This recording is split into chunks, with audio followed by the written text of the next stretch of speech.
Hoy vamos a preparar un guacamole delicioso.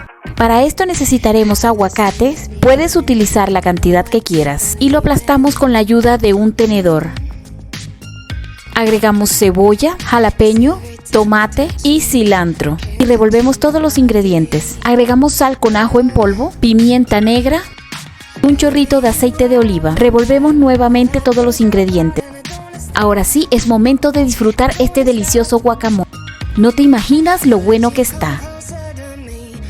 Si te gusta este canal te invito a suscribirte.